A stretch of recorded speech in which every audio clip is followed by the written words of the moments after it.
Hey, fellow tennis nerds. I hope all is well. Today I'm here with Phil from Tweenerhead, YouTuber, coach, strong tennis player as well. We started by talking about that before we moved on. He's been getting back into some match play, and we all know how nerve-wracking and frustrating and fun that can be. But we're going to talk about pretty much everything around tennis, some about tennis balls as well. So I hope you're excited about that. But first of all, Phil, how are you doing today? I'm doing great. Thank you so much for making the time to see me and talk to me about the tennis ball debacle, as you put it before we started recording. And yeah, it's just great to be a part of your community and great to have you on. So let's get into the balls first, and then we can talk about your background in tennis and other things. Perfect. When you reached out to me, I mean, we've done an interview before. I think you interviewed me. Mm-hmm. Sometimes it's hard to remember these things with podcast life. Like everyone's a podcaster, and it's like, which podcast Yeah. was I on? Was I on yours or you on mine? Or what happened? But it's great that Yeah. tennis is in that space where content creation is Mm-hmm. happening. But what made you think about balls and want to talk about balls? The reason why I wanted to talk about tennis balls, and don't mind my 16-year-old mind going to rephrasing that to tennis balls. Yeah, well, that's But what first I thought as well. So we're all 16 here, so don't worry about that, man. thank you. I appreciate that.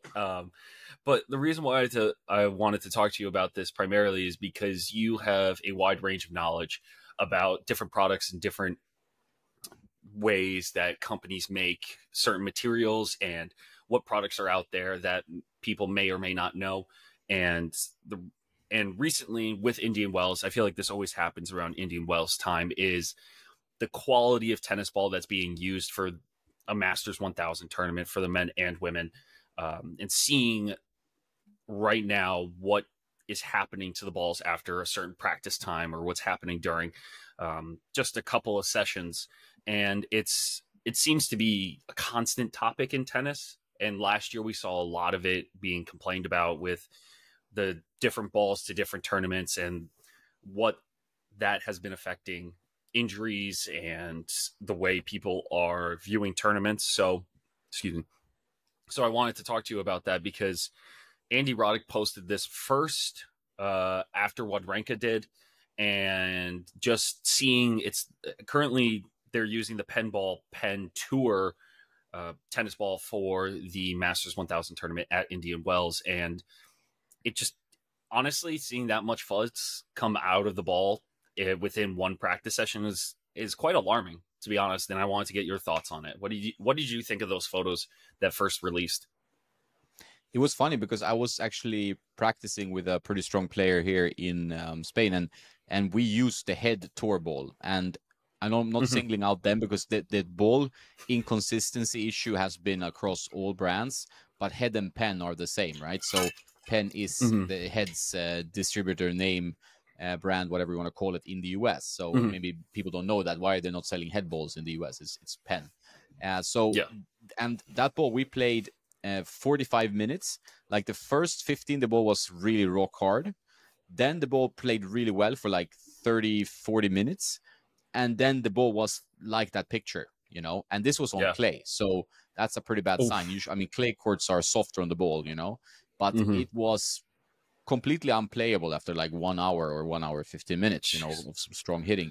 And this is not pro level, but like Daniel is pretty high level, and we were hit the ball decent, but it was crazy, and we both looked at it. Then we tried another brand and another type for the next time. It was a bit better, but I've had very varying, experiences with tennis balls now the last few, I would say like the last 2 years maybe. And I think part of it, what I've heard, I don't have any answers sadly to give anyone here, but it's like after COVID, some kind of thing happened with the manufacturing of tennis balls. Like the quality of the rubber seems worse. It seems that it's rushed out.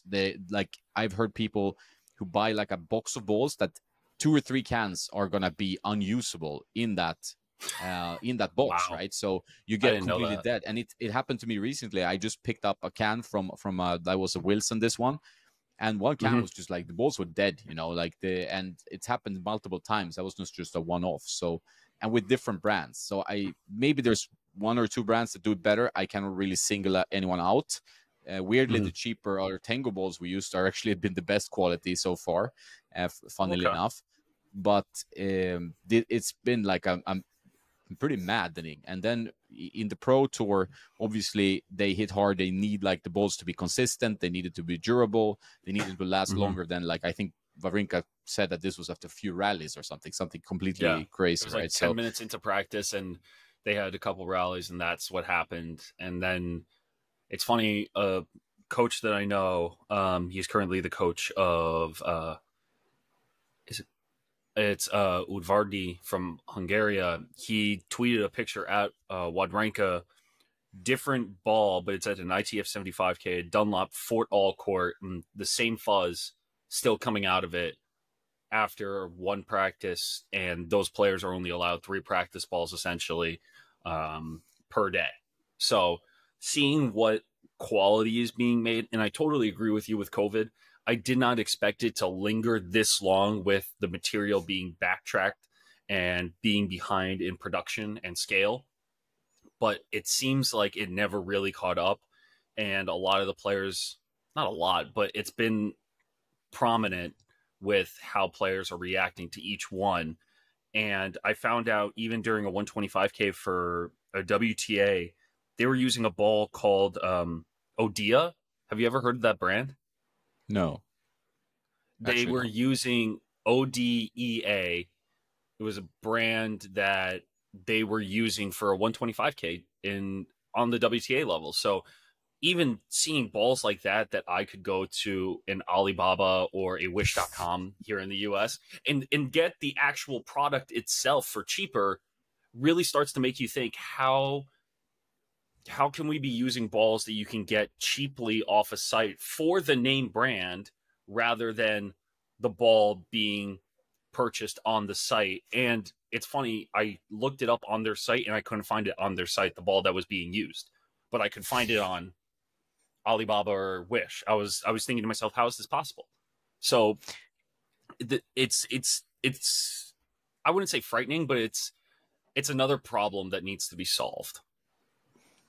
Yeah, tennis has some problems right now. I feel like, I mean, we talked about it before. Like, tennis is in seemingly a good but odd place. Like, it's in some kind of transitional phase. Whether it's like with the Saudi Arabia thing, what happened to golf, like, could also happen to tennis. Seems to be happening. Obviously, we have a transition of the goats leaving the sport. You know, I mean, Novak's still there, going pretty strong, but the rest. So it's like a weird transition phase, but the ball seems to be the biggest issue right now, right? Like we've seen it now for quite a while, where pros just complaining different balls, quality of balls, inconsistency of balls, and this seems like, to your logic, pretty easily solved, right? Like, it doesn't seem like a problem we should have as a professional sport. I think that is a very strange situation to be in, and it's not really good for the sport that we are discussing something as banal as balls at this point, the tennis balls, to clarify. Yes, this is not a Manscaped ad, to just make sure that thank you, I appreciate that, but you'll probably get one soon after this releases. But if we look at, and I love, and not love, but I like comparing other sports because it kind of bridges the two together.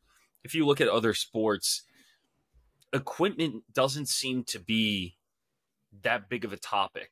In football, it's the same leather that they use for the football. They don't complain about the balls unless it was Deflategate, and that was years ago, when there wasn't enough air in the balls. You don't hear them talking about different types of shoes to help them on court or on the field. Even with soccer/football, like, they don't really complain about the ball that they're using on the field because it's a universal ball used across all competitions. So if they're playing Champions League, they're using this ball. If they're playing league play, they'll use this ball. So it's consistent all around. When you have players that are using different balls at different weights with different types of felt and different types of rubber inside of them, yeah, it's going to make a huge difference for them. But it's funny to me how the ATP has Dunlop as their overall main sponsor for tennis balls, and then you come to the US and you're using pen balls / rebranded head balls for a Masters 1000 tournament. And maybe that's because the sponsorship is more, they use a certain type of ball, and it comes down to a money business idea or business process or logic. But why would we have a main sponsor for tournaments and the organization itself, and then use different ones for, I guess, a Grand Slam. But the Grand Slams are different because they're their own entity. But it's still one of those where you're thinking, how does this, how are we not on the same page, even for men's and women's tennis balls?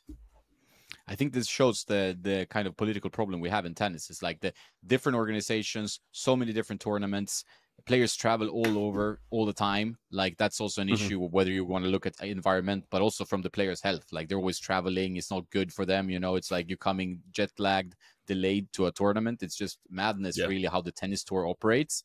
It seems like if you could invent it from scratch, it would be so much easier to pinpoint. Like, yeah, they're going to be in this region for 2 months, and they're going to go to this region for 2 months, and then this region for 2 months, and that's it. You know, you just like make a clearer picture of what is practical for the players. So it's easier also for them to be like, okay, I lost first round, so now I can travel to the next tournament. It's only like a car drive away, right? So it's not like this craziness of, okay, I need to get to the airport, book my own flight. Pros have a pretty rough time at it. It's not really glamorous if you're like 500 in the world, which is an amazing athlete, right? So this is one thing. And what you pointed out, which is very important, is that tennis is such a gear-obsessed sport. Like, sadly, I you know, that's something I've noticed heavily. Like, you know, everybody's obsessing. That's what your whole brand is about, exactly. right? It's like testing different gear and testing like what works and what's new, because every year there's a new cosmetic. Every year there's a new colorway or a different technology that's coming out for a racket or for a string, and it's always to try to give someone an edge. But after a certain while, like the biggest transition we had was going to graphite rackets from aluminum and metal, and that's kind of been the process ever since. And that's been the most consistent thing that I've, at least that I can think of off the top of my head, when it comes to dealing with gear to help a player. Yeah, it's you know, it becomes an obsession. And you know, it's also been like a journey for me where it's like, you know, it's really interesting in many ways because there's history to it, you know, going from wood to graphite, to how it impacts the playability and feel, although it might not impact kind of the power so much when you go into the nitty-gritty of it. But it can also be tiring because like the sport is not about the gear, right? So that it's also like it should be less about the gear than it is, even from where I'm coming from, kind of.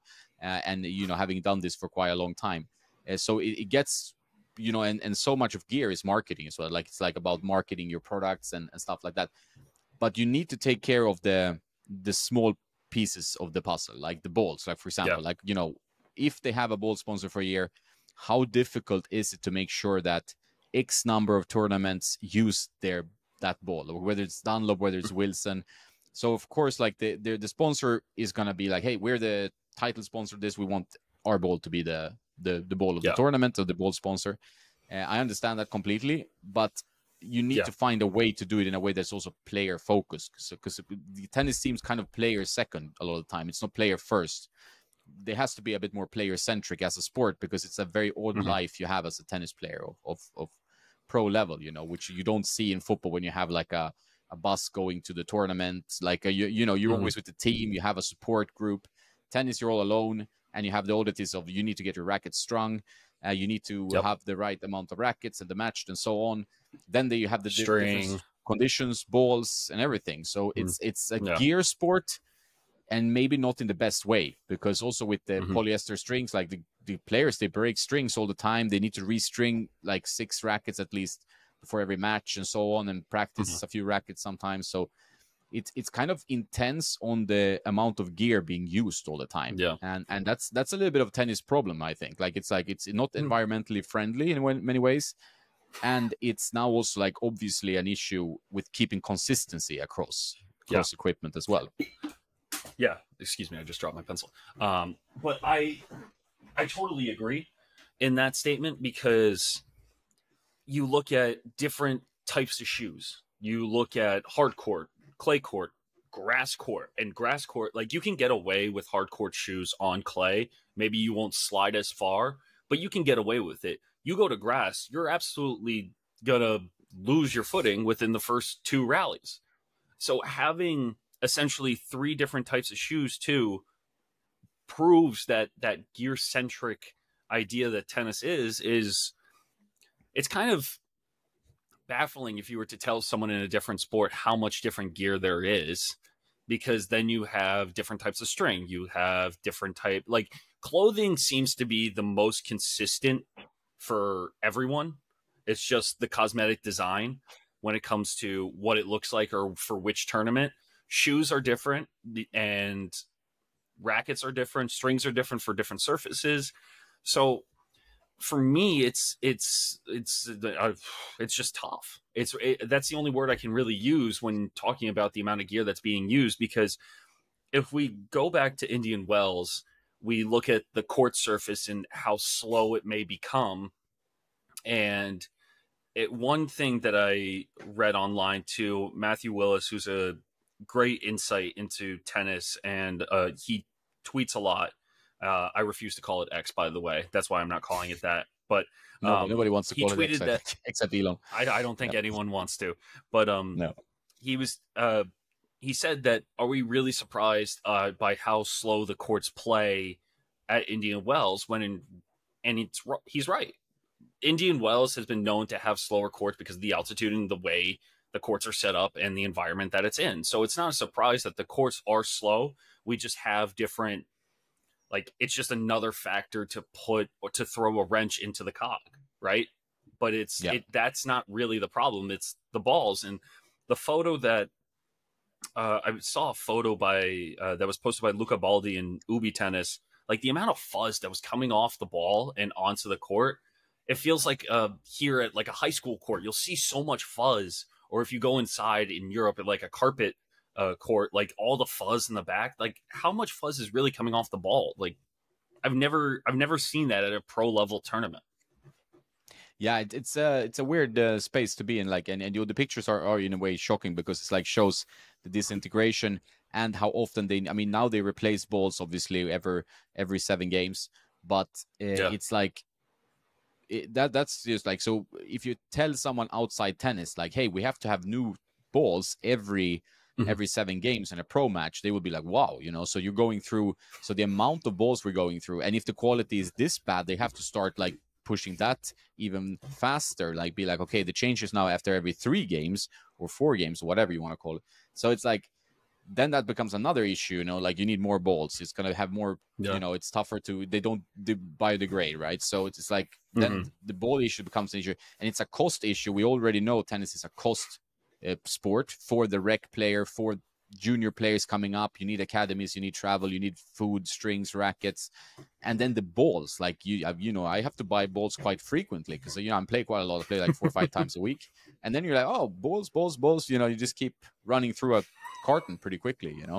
Especially if they're bad. Like it goes pretty fast. So it's a weird spot we're in. We both love the sport. There's so many lovers of tennis, and we all want the best for it, but it's like in a situation where I think many clever heads need to come together and come up with something, because it feels like it's very in a transitional phase, right?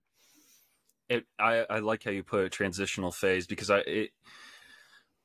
it's all a transitional phase, whether it's content creation, whether it's strings, whether it's balls, whether it's tournaments, whether it's the players using with the union with the PTPA.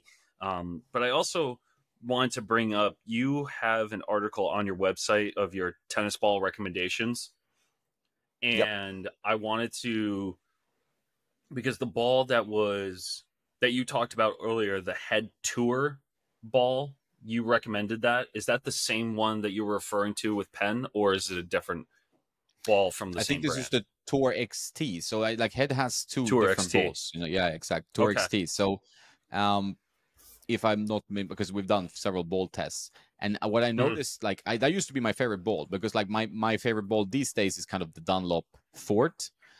But even with the Fort, I've noticed now after COVID, it's not the same ball as I used to play. It doesn't feel like the same quality ball. Sometimes I feel like it's springier. It's more bounciness to it. I feel like it doesn't last quite as long. So something has changed, of course. So like when you review something, you obviously want to like stay with that opinion for a while, but it's difficult when the product changed, right? So it's like I've become really shouldn't, as a selling product, it shouldn't change if it's that good. No, exactly. And I've seen that, like you do the ball test, and then you're like, okay, and then you revisit, and it's like a year later or something, and you're like, wow, this quality, something is off. Like something is off, and I don't know what, and I don't want to blame it on. How are we still in a situation where there's like shortage due to COVID, you know, where there was, I mean, then you understand like, okay, there's a shortage of tennis balls. Fair enough. You know, the world is in some kind of crisis, but now why is the problem still persisting? That's as you said, right? Like that is very hard to explain. And I have no really good idea of why we're in this. And if the manufacturers themselves have the problem before them, like they know that this is a problem, how do we solve this, you know? Yeah. And those are questions that we may not get an answer to, but it's one that we would have to go to a factory and see how each one is done and how their process is done as well. And if you were to pick one ball that lasts the longest, because I have a list of balls that you recommended, at least from the article I found recently, which ball do you think lasts the longest and is the best to use, like right now, for its performance and longevity? Like overall, it's in my tennis playing life, it's been like the Dunlop Fort all court. Like I had some experiences recently that might put a question mark to that, but I did like that. There are some balls that are fantastic out of the box, and I think we mentioned that in the test. Like they're fantastic out of the box, but they don't have the longest durability. Like for some balls are like they come out feeling perfect. Some balls need like 20 minutes and then they're getting there, but they're kind of hard as stones in the beginning. Like there's something before they fluff up a bit, you know. So that's like I would say the Artengo ball has been very good. Like I played with that the most recent session. I think it's called TR. They have some weird names like by TR 990 or something like that. It's something like that. It's like they're most right. Yeah. It's their most expensive ball. That's been good. I do like RS balls, but their durability has been a little bit so-so on some cans with the white. Like they have a white and a black can. The white can is, I think, the best, but durability-wise. So yeah, the Dunlop. Is that the Soderling brand? Is that the one? Yeah, that's the Soderling. Yeah, exactly. Okay, just making sure. Yeah, they make good balls, actually. I must just give them. I really like the playability of those balls. The Dunlop AO is good as well. The Australian Open is generally good. I've heard a lot of good things about that one. Yeah, I used to be a fan of the Wilson. The Wilson US Open is a solid. Like that's the one I have in the wardrobe over there now. Like where I stocked up on. Like at least bought a carton. It's pretty good. Like I would say it's an average good ball. Like one advice I would say to most people is don't buy balls that say championship. And try to look for extra duty ball. Like try in the States, like especially because they write it on the ball. But it's, I think that championship, if it's a championship on the ball, or even like I know I've seen some balls like Head Radical, and the ball is called the same as a racket. Avoid it because it's like it's a cheaper ball, you know. Yeah, and don't buy pressure less balls unless you are going to use it for maybe for coaching or for in a ball machine, you know, where the durability is good but the playability is pretty so, you know. And those are some standard, like, you know, it usually pays well for your tennis to go for a premium ball. I know balls in the US are cheaper. Why, I don't know, compared to Europe. So in Europe, balls are pretty expensive, actually. I don't know why that is, but that's just how it is. What's the average price for a tennis ball can for you guys in Europe? Like if you were to go to your shop and buy like one sleeve, how much would that cost you? Yeah, like a pack of 4 is like €9, which I think is like $10.50 or something. Yeah, that's depending on the ball. It could be, but I only buy premium. I don't really know the low cost balls. I can actually check what the price is around right now, but yeah, let me look. It depends. Like sometimes they have some balls are usually not on sale either, so that's a little bit tricky. Like you can rarely find like good balls on sale. Which is a little bit of a stuff. Here, well, now it's you can get an Australian Open ball on sale for $7.50 now. I saw here. What that's a decent ball. I find that decent. The Australian Open Dunlop ball. So that's pretty good. How much at the local shop that I usually get a lot of my stuff from?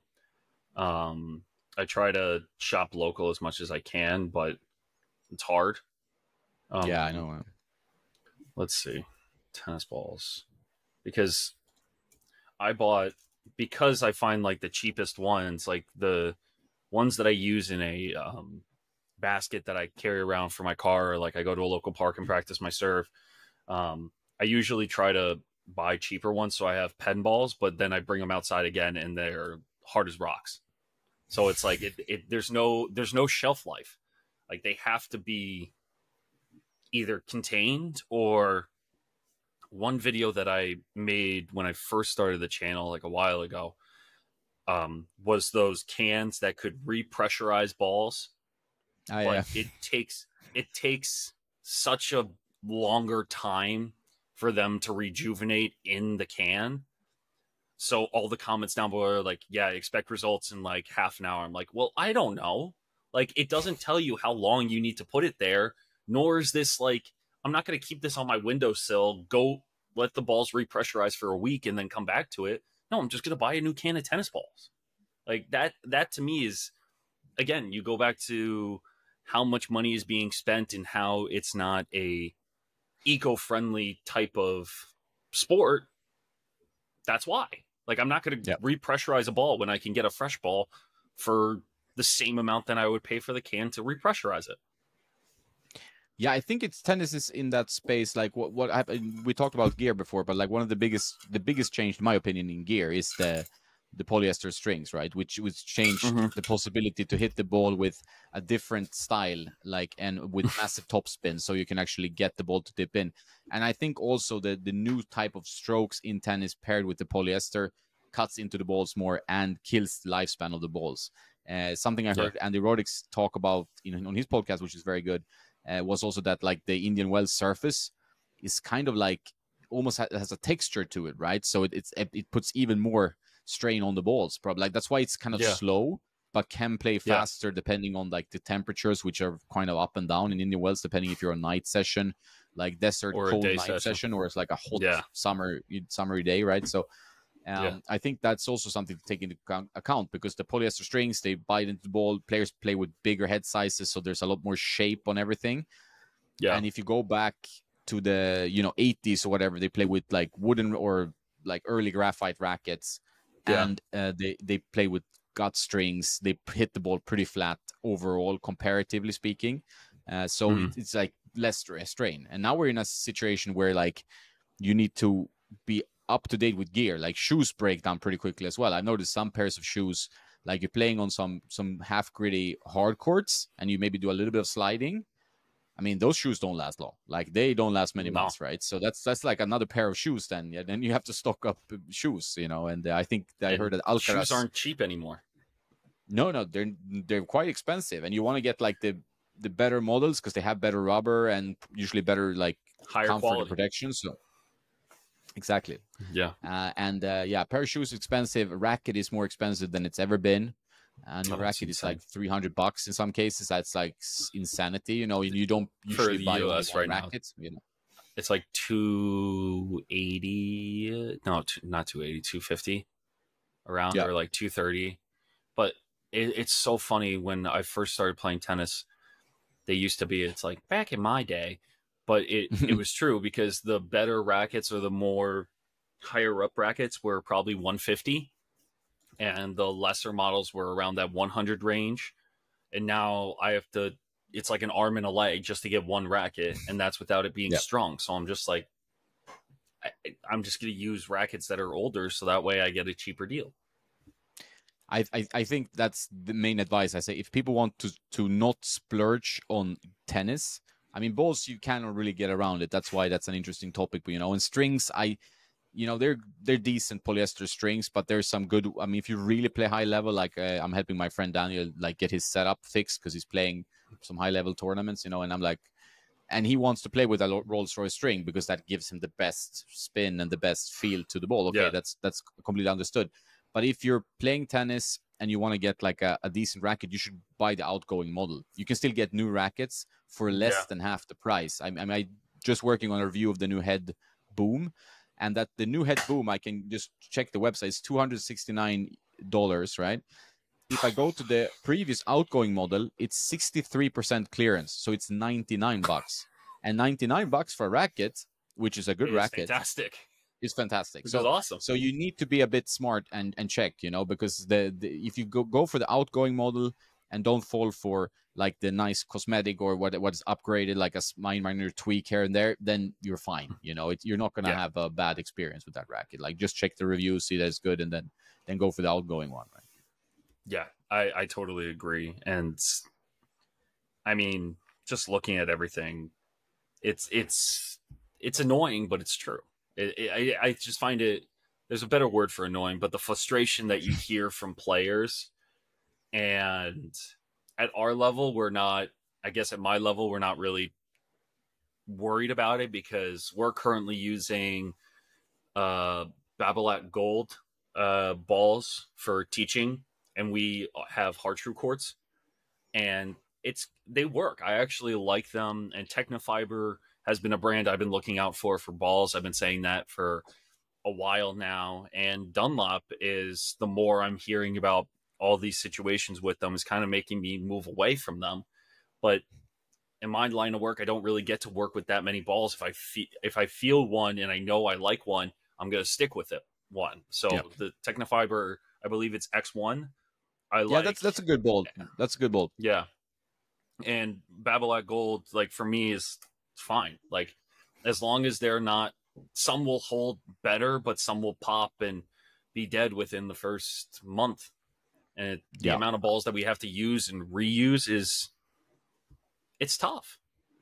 Yeah. I think for coaching, which I guess what you use the balls the most for, is having a slightly softer, livelier ball. Like at X1, it's a little bit bouncier, or Babolat Gold is a slightly cheaper ball, but it's also a little bit livelier, bouncier.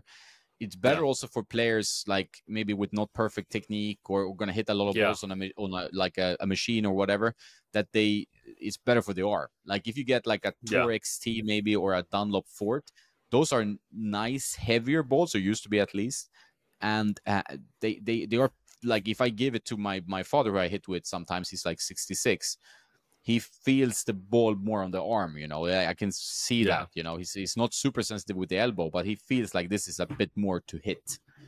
So it's also important that you get a ball, because I think one of the problems tennis has is obviously also for new players, is like, when do you start enjoying tennis? You're like, the starting is so long, it feels like, to get the technique where you can actually rally, it's too long compared to some other sports. So now I see, like, every day there seems to be a new racket sport. I mean, we're not talking pickleball. I saw my buddy sent like, there's spec tennis, and I'm like, what's spec tennis?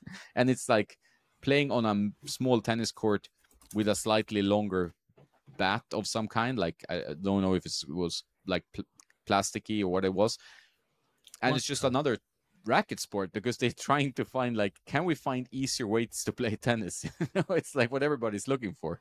What the heck is this? I'm looking at it now. Never saw that before. What is this? Just today I saw it. What is this? Yeah, I mean, you go ahead. Yeah, sometimes I'm getting frustrated, because it feels like we're, people love tennis. Tennis is like the original, right? In many ways, right? Yeah. So you feel like, okay, we made tennis quite difficult and quite elitist in a way, and it's pretty expensive. There are many ways maybe we can get around that. And I think, like, starting with green dot balls or whatever, lighter balls for beginners is a good way to do it, playing on clay courts like Hearthrough or whatever, slower clay courts, so they have more time, because the movement is kind of complicated in tennis. There are ways we can mitigate the problems of getting a new player in. But now there are all these new sports popping in, because they're just addressing this kind of thing that we could address within the sport. I know, pickleball might be a bit further away, but still, it feels like people want to play tennis, but they want to play easier tennis, It doesn't feel like that has a sport of its own, culture, right? So, what do you think of padel? Like, padel to me is kind of that in between of, we have something called platform tennis here, where it's played outside, heavier paddles. Like, I think the highest weight you can go to is 390 and the minimum for kids, we're doing 288. And I'm like, what? And it's done so that way you can play in colder conditions and the ball bounces more, and you're playing on a surface that's made of metal and grates, and they're little slits in between, so that way the heat underneath can get the snow or get the rain off. And And people that are playing that also now are transitioning to padel because it's easier on their bodies. So it's like you're trying to find a solution to that in-between feeling of not a full tennis court, but still being able to play something similar to it. And then that's just a whole nother gear of how it's going to be played. Yeah, it's funny. Like, and I think some players, maybe they try to look for, they might try pickleball and they feel like that's too far away from tennis, potentially, or the sound is very annoying, which it is. And then you go to padel or paddle, and they feel like, okay, this is somewhere where that's in between that I feel like I get a good workout, decent workout. Mm-hmm. I would argue in some cases, like knowing pretty high level paddle players here in Europe, like it puts quite a lot of strain on the body the way you move, because you move more intensely if you play decent level. Like for beginners, it doesn't matter, but and obviously you have to account for the walls, so there's longer rallies, the ball bounces, and you have time to pick it up. But I can see why it's growing, because it's like so much easier to give a person like a paddle racket and say, hey, you can play, within an hour, you should be able to at least sustain a few shots here and there, right? While tennis, it feels like more like, you need, hey, you're in for a ride of a year to get going for this stuff, you need to be here every week for an hour, and then even that is not enough. So it's tough. It's genuinely tough. It's a tough ask, I think. Like people now with their time and stuff, they want to sit and look at their phone the whole day. So then it's like tough to ask them to do something outside, I think it's my old school brain talking about it, but it's like you feel like you're competing with more and more things now. Besides all the new sports, you're competing with time, and everybody's time is so precious, and everybody's on this like self-improvement calendarizing their whole life, and then to get that spot among the activities a person is doing for tennis is not as easy as it was, I would say, 10 or 20 years ago. Well, it's funny because I just spoke to members that, and for legal reasons, I'm keeping their names out of it, but for them to say that they don't want to play tennis as much, they prefer, we'll call it platform tennis instead of paddle, because that's different. They like platform more because they get involved more. And even though it's a slower game and there are longer rallies, they told me that they found tennis matches a bit boring. And that's why they like doing cardio tennis, where it's more fast paced and it's not based on a match. It's more about doing clinics and getting exercise, and people do it for the cardio involved rather than the actual sport itself. So that's what people are going to at that level. That's fine. But it shows you something is changing about the way, and doing the format is a whole different conversation. And I don't think we need to change that, but that's just my opinion.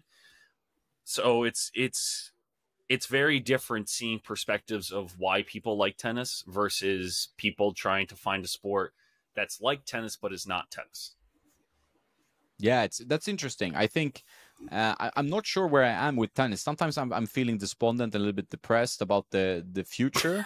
Sometimes I'm like, it's doing well. Like we have Netflix with Nadal and Alcaraz. That's a pretty good step in the right direction. We have the 100% Breakpoint series as well. But then the other hand, you have like for example, Emma Navarro recently saying that I didn't start watching tennis matches until like last year. And here's a pro player who's doing really well and not even watching the sport she competes in. She could watch for research purposes only. Or she didn't have to watch for entertainment. Her dad owning the Charleston Open, her being an NCAA individual champion for Division I tennis for the University of Virginia, being the #1 player in the country. Like, it just shows you like the value of what people watch. And you always have that famous Camila Giorgi quote of like, she doesn't watch tennis, from Wimbledon, but it's true. When you have a profession that relates around traveling and having so much mental toughness to get through, and then you're like, I'm gonna watch another match today, like I don't think that's how people want to spend their time. If 24/7 is tennis related, their meal, their flight, their interactions with others, their sponsorships, if all revolves around that, I think that's the last thing they want to do. Yeah, and that's one of the things I said. I think as well. Like I can completely understand. Although I understand also, like you need to scout your opponents. You can now pay for Yeah, analysis from different analysts. Like that's a full-time profession you can have now in tennis. But yeah, I can understand, like your whole day is revolving around hitting that ball, figuring out how to go about it in the gym, so you improve that skill level. yeah. And then you don't want to go home and be like, oh, first thing I want to do is watch, Andy Murray play David Goffin in the first round of the Indian Wells, right? So that's not. Although I did watch that last night, but So that's did I. another story. So you can't really Yeah, complain about that. we're already disturbed here. There's no hope for us, right? We're not just talking about other people. Yeah, we can't get out. We're so far deep that there's no way we can leave. No, the cult has taken us. It's like it's over, man. Oh This is god. just recovery for other people, We're warning people about a sport we love and dedicate our lives to maybe not do that, but also join us and follow us. Yeah, I think it's The interesting with double-edged tennis. sword. Yeah, exactly.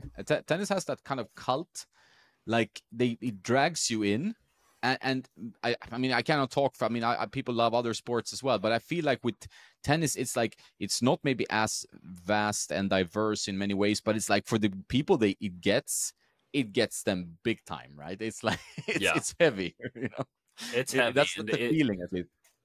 that's the feeling. And I've had people that have gotten in. I've known people that have gotten into tennis and then have dove in right into strings and dove right into the gear and like different tensions and looking it up themselves of like, oh, this player's doing this and this, and then I want to get my racket strung at this tension with these strings. And after a while, like after you work in a tennis shop and they say they want this and this, why would you tell them no?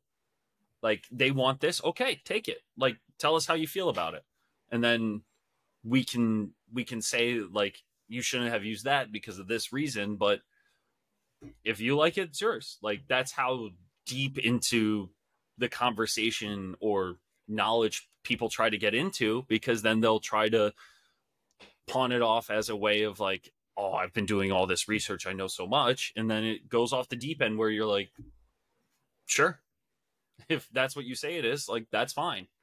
But then you have someone like yourself who actually knows what's going on and knows the difference between this string and this string, this ball and this ball, this racket and these shoes. Like there's a big difference. The funny thing with tennis is like when you can get super nerdy in terms of like what weight, swing weight, balance, twist weight, all that stuff. Yeah. But it's a feel based sport and it's about fun and feel, in my opinion. Like those are the two key words. I'm trying to have a very although it's like a channel with a lot of nerdy content and stuff like that, but the foundation is the love for tennis, and what's the outcome is kind of fun and feel. Like, so if it feels good, if you're having fun, play with that. I don't care. Like if you want to win matches, maybe there's optimizations to be done. But a lot of the guys also that I talk to every day is like they're really set and determined that they want to nerd out, right? That's their escape from whatever, like if maybe they have a job that they don't. Yeah, it's the escape. So they want to do that. I cannot then advise against that. I can be like, hey man, I would recommend just sticking to a racket, buy 3, and just find the right string that works for you, and just play with that and go to a coach and improve. That's the common sense approach. That's the way to do it. Like you're gonna play shit tennis if you change rackets every 3 games. Like that's gonna be horrible. I've done that. Like I don't need to tell you that. So we've all done that, and people have brand loyalty and some people don't, and people want to do it based on the one racket they tried once somewhere on vacation and they want to order that one. But should you be using a Wilson 104 racket blade and you've used it twice? Sure. Exactly. Did you ever work in a tennis shop? Yes, no? I worked in a tennis shop a couple years ago, and I strung most of the time. I worked there for probably a year, and that's where I learned how to string rackets. And I only used an automated machine, so it wasn't until 2 years ago that I started using a manual and a Prince machine. Like a crank. Automatics. Yeah. So a crank. Yes. Thank you. So it was an eye opener, same concept, different way of doing it. Automatics save you time, but they still do the same job. but it's definitely an experience. That's where you really get to nerd out with other people around the same kind of activities. And my boss is still a great stringer. I think his max time for rackets now is like 15 minutes. Wow. So Okay, that's good. yeah, so I learned from a great, and he made me learn about different strings and different patterns of how to string. So for me, I've had really good role models in my life to help me kind of move in that path of tennis. So it's been very helpful. So I'm still learning about different string. I'm still learning about what people want and what people don't, and what's better for the casual player and competitive player. So I loved working there, and I love my job now. So it's been an interesting journey, to say the least, and a fun one at that.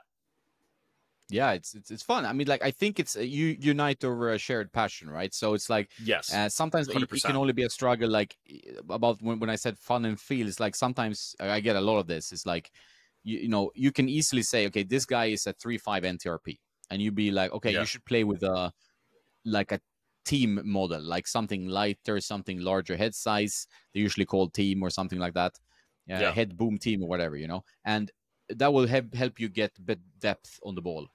But this yeah, guy, he's a Federer fan, so he wants to play with the RF97 autograph, which is insanely exactly. heavy, very difficult to use.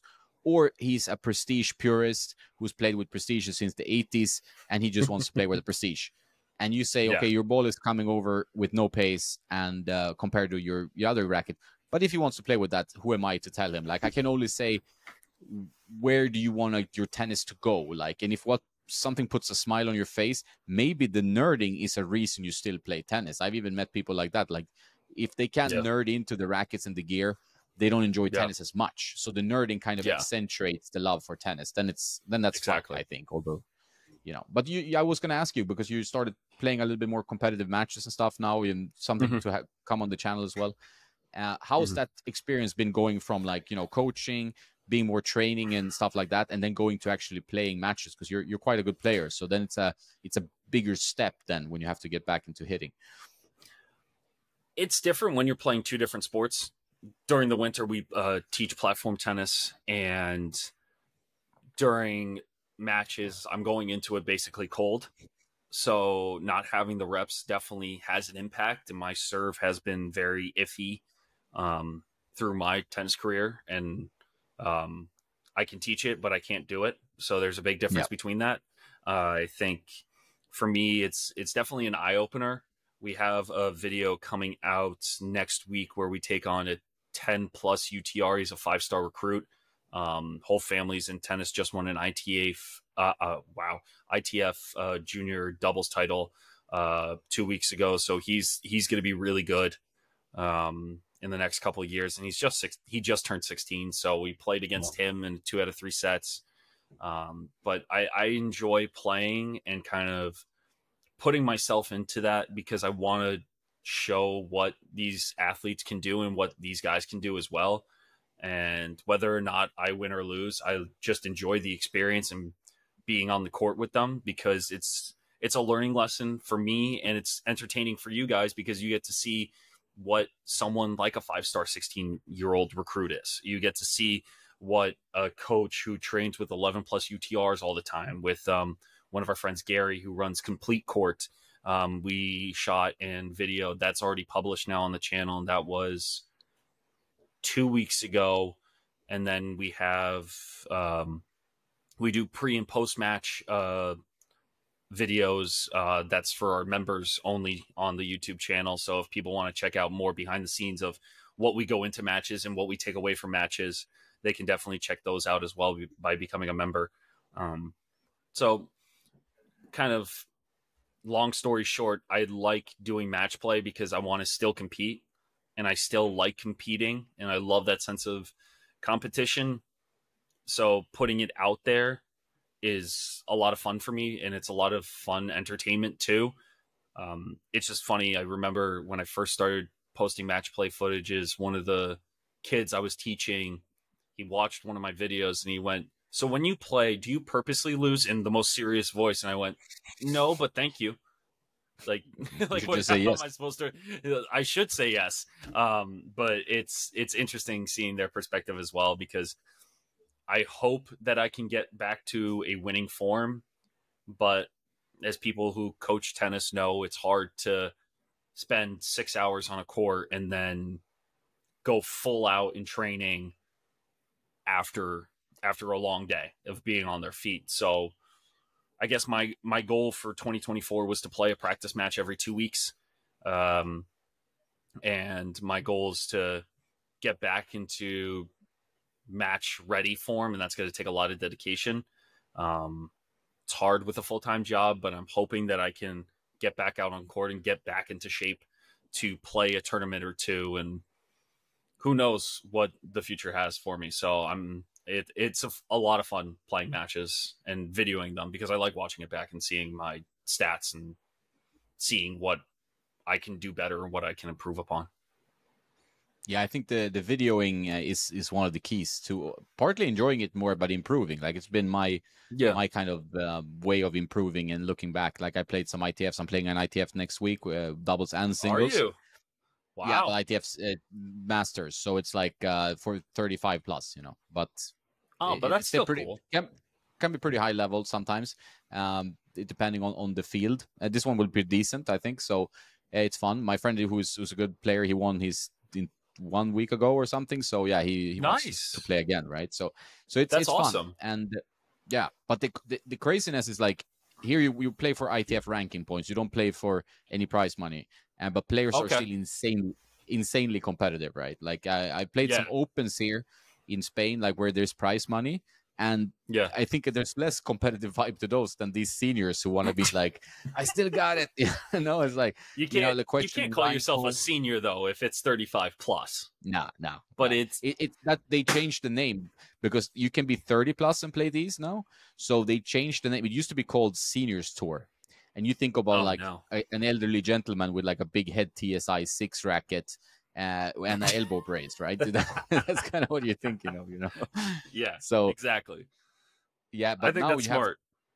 30-year-old guys coming in who maybe even play, like, some guys have just, I played a few futures. I play one of those guys played a few futures. So I'm like, okay, that's great for you. And then it's like Not for me. not for me. It's a bad sign for the matchup generally. Yeah. So it's like, but like, you can be 30 plus and then still play, which is, so they call it masters now. So it's more that's age cool. I like category, that. international events, right? That's perfect.